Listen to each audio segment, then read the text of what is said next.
Hi everybody, and welcome to Chelsea Grottenbank's Facebook video. My name is Miria Gray, and today we are finishing up family finances. We are talking about ongoing expenses. So what are ongoing expenses? Ongoing expenses after you have come into a relationship are things like if you have been previously married, do you have child support and alimony? What is your salary moving forward? What is your retirement plan going to look like? And do you have aging parents that you may potentially have to take care of in the future?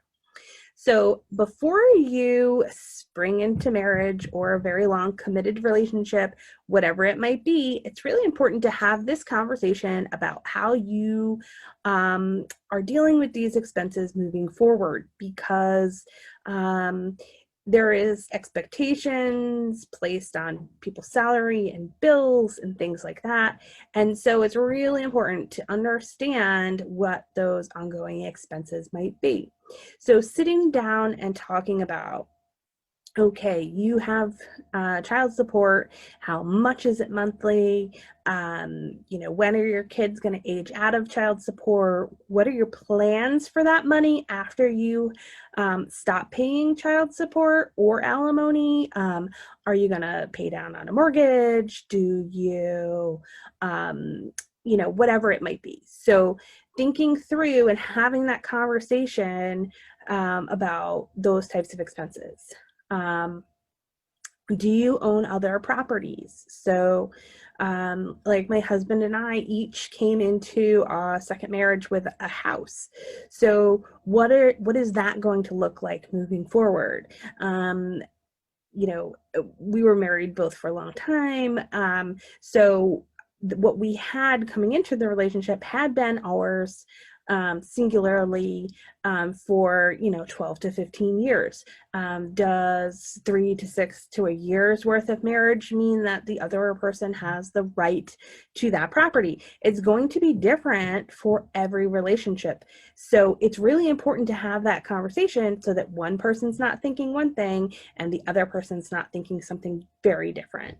And then aging parents, which can sometimes be a big disagreement.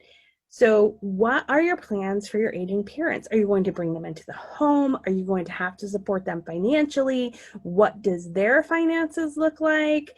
How are they going to support themselves? At what point do you think that you might chime in? And does the other person even want your advice on how to handle their parents?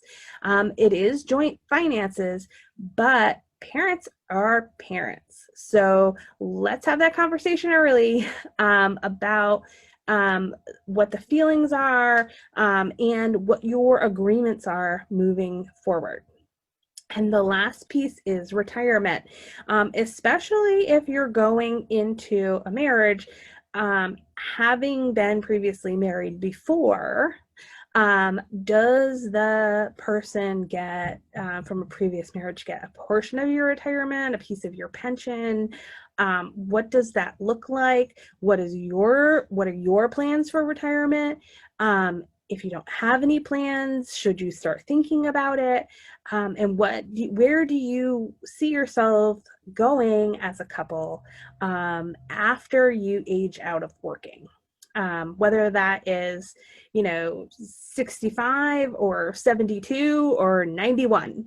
You just need to have that conversation so you're both on the same page. So we hope this has been helpful, and we will see you tomorrow when we are crafting with Chelsea. Bye-bye.